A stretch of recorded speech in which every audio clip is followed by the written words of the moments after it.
Hello, everybody, and welcome back to DJ Podcast. My name is David James, and I'm hosting the Chicago Bears fans podcast. That's the main team is going to be around. But of course, in a losing season, it gets tired talking about the Bears. But I'm watching tonight's Jacksonville and Thursday Night Football. Jacksonville and New Orleans Saints. And in both Trevor Lawrence and Derek Carr, I'm watching them just get that ball out. And when I'm watching the Bears, all I'm thinking to myself is throw the ball, Justin. Just throw the ball. I mean, some people are saying, like, okay, he has a bad offensive line. Even a bigger reason to me to throw the ball. When people say, like, how is he supposed to throw the ball when he's running for his life? Well, some plays, he's got like 6 or 7 seconds. And think about that. In football, 6 seconds is like a lifetime. Let's do it together. 1, 2, 3, 4, 5, 6. And you have a guy on the other side who's being paid millions of dollars to tackle you. You're taking 6 seconds and you're not throwing the ball, right? If you have the ball in your hand for 6 seconds in the NFL, a professional quarterback, it means that you see a wide open receiver and you're trying to throw like a Hail Mary pass to win the game. That's usually what 6 seconds to throw the ball means. The Bears are also set up with a heavy screen pass type of play. So that means that they're expecting Justin to throw this ball out quickly. That's what heavy screen pass plays are usually. They're usually quick 3-second type plays. And even when Tyson Bagent comes in, I'm counting him. 1, 2, 3. Throw the ball. Like, I'm not yelling at the TV screen, throw the ball, Tyson. I start to. Especially when I'm watching Lawrence and Carr on tonight's Thursday Night Football game. I'm looking at them and I'm counting 1, 2, 3. Boom. And they're I'm not even really having time to think to myself, like, throw the ball. Right? I'm not thinking to myself, throw the ball, Lawrence. Throw the ball, Carr. And when they have time, they're usually not getting sacked at the end of it because they're always looking to throw the ball. Your best quarterbacks in the league, Patrick Mahomes, Josh Allen, Lawrence, Dak Prescott. There are the best quarterbacks in the league. Tua are throwing that ball in under 3 seconds, and I would consider them to be mobile quarterbacks and not running quarterbacks. Meaning, sometimes, you do see them take off and run for a lot of yards. But for the most part, before they take off and run and try to go for a lot of yards, they're looking to throw the ball. It actually kind of bothered me the entire time that the Bears picked a running quarterback. A guy who specializes in running. It's rare when you have someone who specializes in running and can throw dimes. Like, it just doesn't happen. Look at like Cam Newton, Michael Vick. People are always running the ball, getting injured. Mitchell Trubisky was injured, and he was a runner thrower. Justin Fields has been injured every year. He's injured right now. These run first. These quarterbacks, I shouldn't really say run first. Maybe Lamar Jackson is probably the best example of a thrower runner. He's probably the best example of it. But he's also way more elusive than Justin Fields. So Lamar Jackson is also the best at it that I've ever seen. But for the most part, when you look around the league and you look over history, you watch these quarterbacks who are the best quarterbacks of all time. Aaron Rodgers.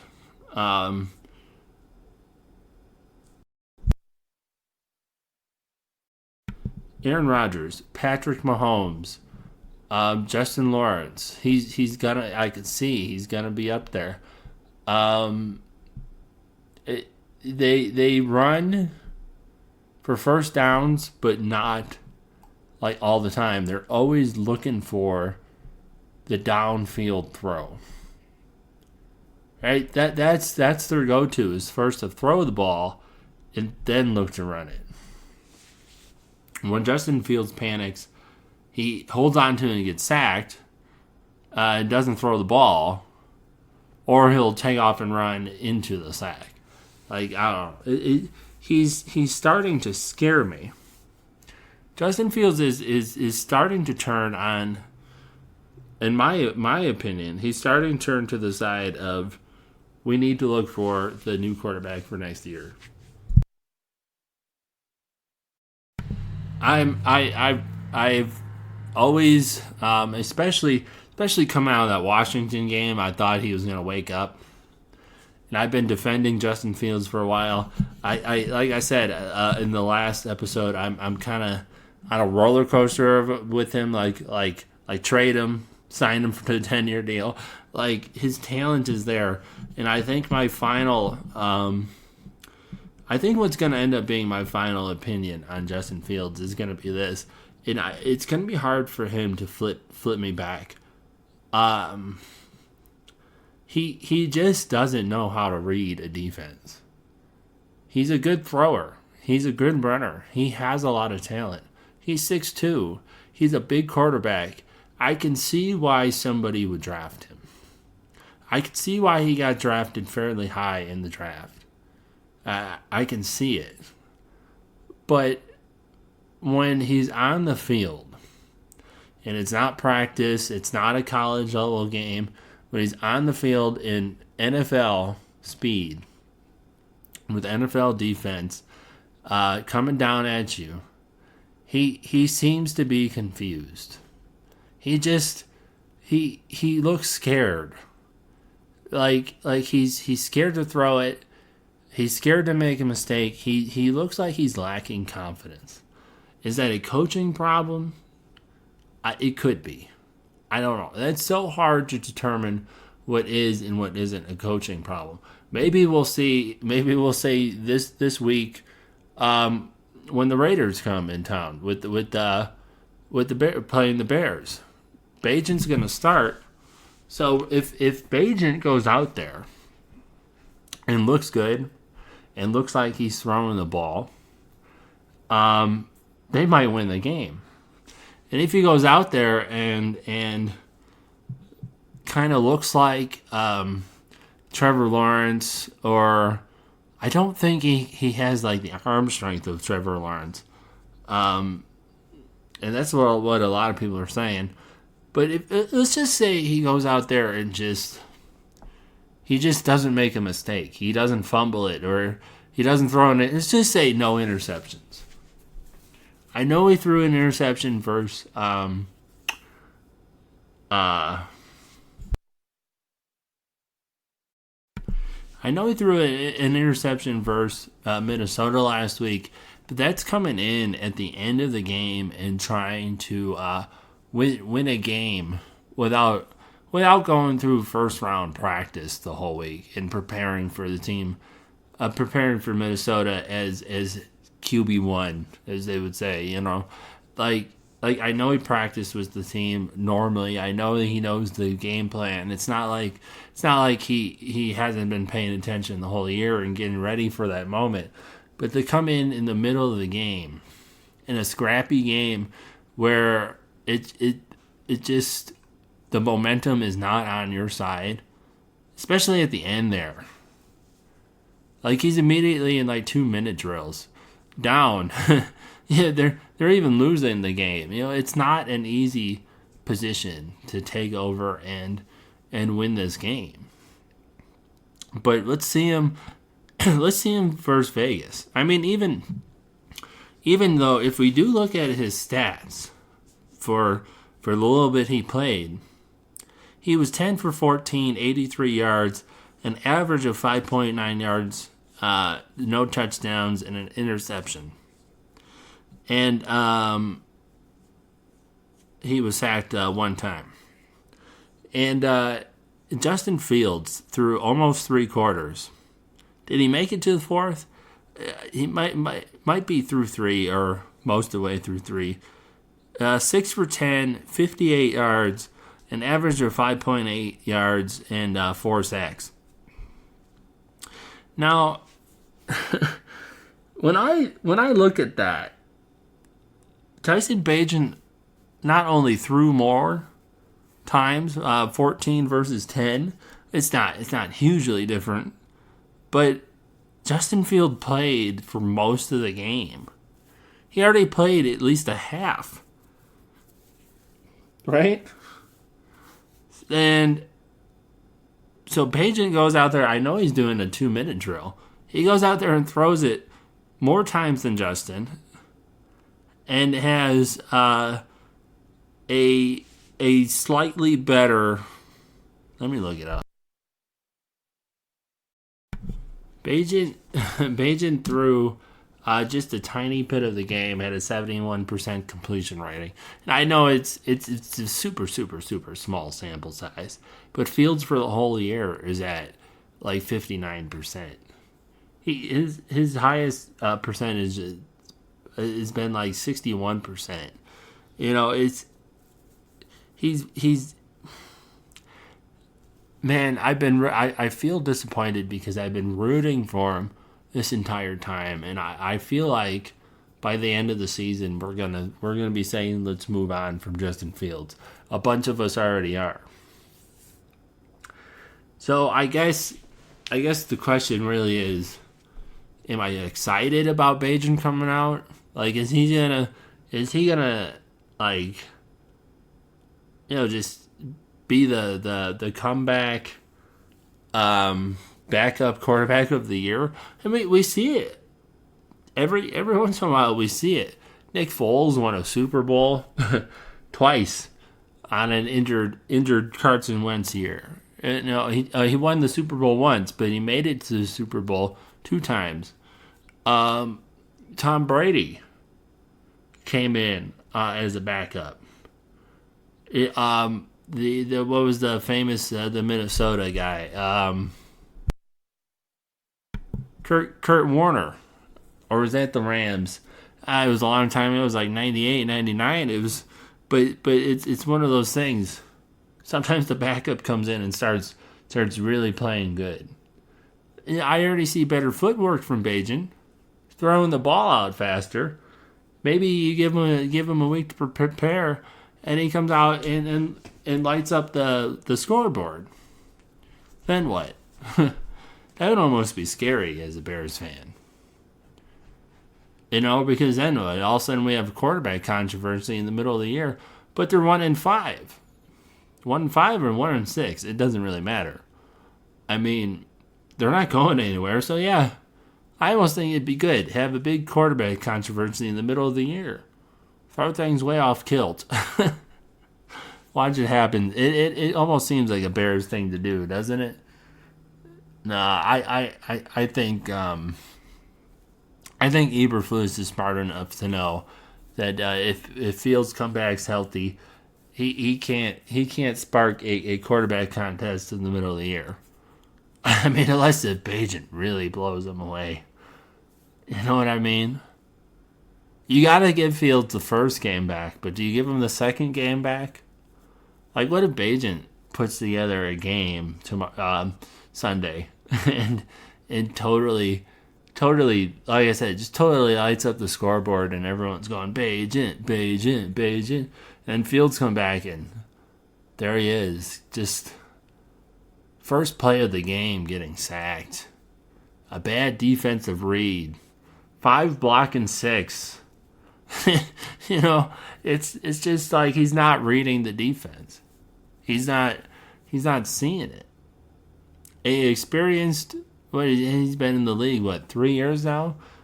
3 years in the league. He should be looking a little bit sharper out there. This year should have been a year, and it is. I guess it is. It's a year to judge Justin Fields and to see if he's going to be the Bears' next quarterback. Hey, look, they got the draft picks. Are the Bears drafting a new quarterback next year? I believe his name is like Caleb Williams or something that everyone's talking about. It's said to be a big quarterback class come out next year. The Bears gonna steal a quarterback because of their what a trade Ryan Poles trading for DJ Moore, and he also grabs their first round pick from the Panthers. The Panthers aren't that good of a team. They're such a bad team. This should be a high first round pick. It could be the number 1 overall pick. The Bears could have a number 1 overall pick. That was the best trade that I've seen by a Chicago Bears general manager in a long time. Yeah, he brought over Claypool, and he's out. Just unsportsmanlike conduct in the locker room. He's stirring stuff up. So they knock Claypool out. Velus Jones Jr. so far not, but he did have a catch. He had a catch with Bagent. Watch Bagent be able to connect with Jones Jr., Scott, and DJ Moore. DJ Moore will get some. He's so good. If Bagent doesn't throw to DJ Moore, no matter how good he plays, if you're not using your best wide receiver, watch him be able to spread the ball around to the right players. and all of a sudden Jones Jr. looks like a stud out there. Wouldn't that be crazy? Like he just doesn't have good connection with Justin Fields or something like that, because Bagent plays with him on the practice squad, or not the practice squad, but on the secondary squad there.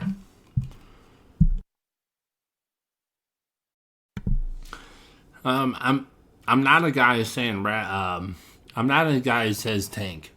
I am tired of tanking. Like I said, that Ryan Poles pick, it's gonna be a pretty high pick.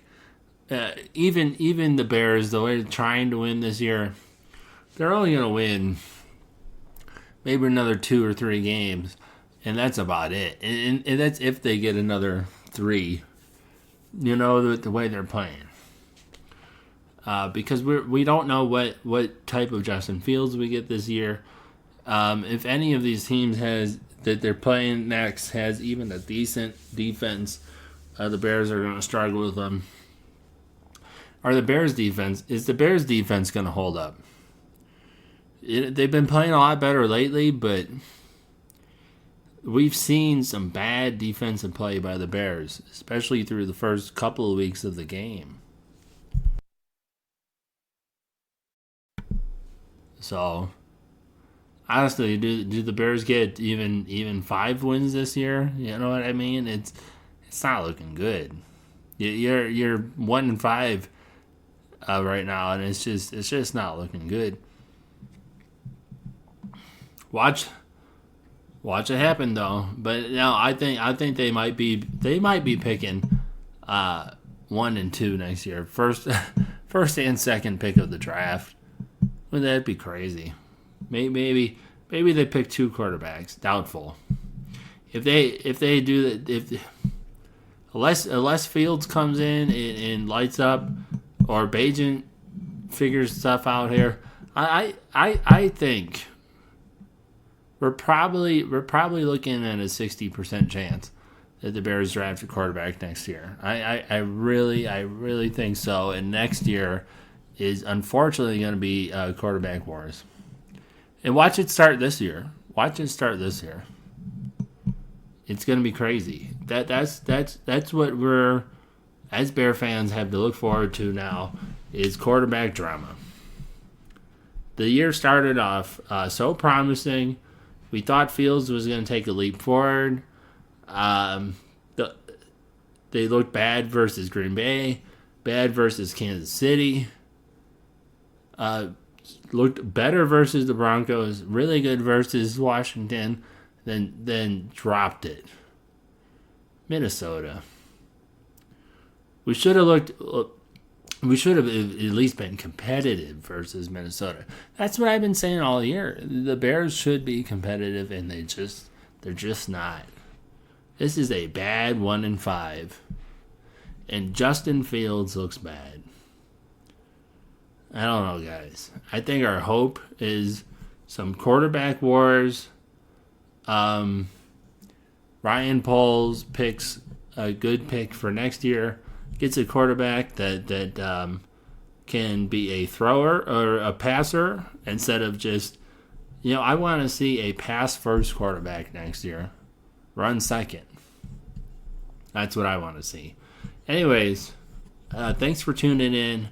I'm also thinking of doing another type of podcast where I comment on movies and stuff like that.